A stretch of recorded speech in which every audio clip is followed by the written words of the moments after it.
This is the 2011-2017 Honda Odyssey. Before we get started, let me give a quick shout out to Mia Max Automotive for letting us use the car. They are a used car dealer here in Toronto. Check out the link in description for their entire inventory.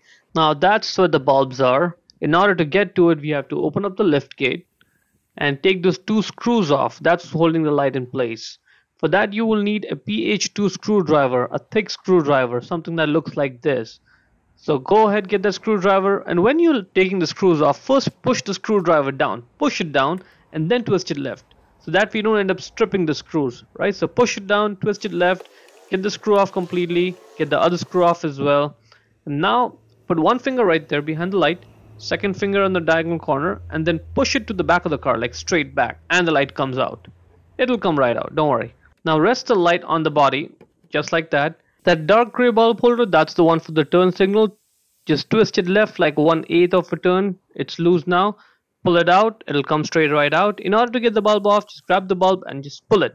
And there it is. It's a simple single filament bulb. The bulb replacement type number is right there on it. WY21W, WY21W, or 7440A. 7440A. A stands for amber color. Get the new bulb. Simply push it in, click it in place. It's locked.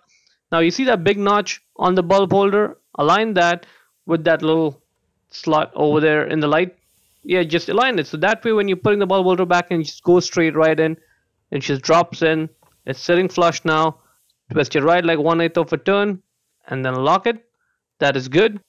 And when you're putting the light back on, now those two holes are for the two screws and there's two alignment pins. The alignment pins go in the black holes over there, right? So first align those alignment pins in, and you have to sort of look at it when you're doing it, right? It's looking good, it's aligned. Line up the screws with the holes over there and then put the screws in, tighten them up, and let's check it out. That is good. The light's not moving and we've just replaced the bulb in under 2 minutes. Hope you found it useful.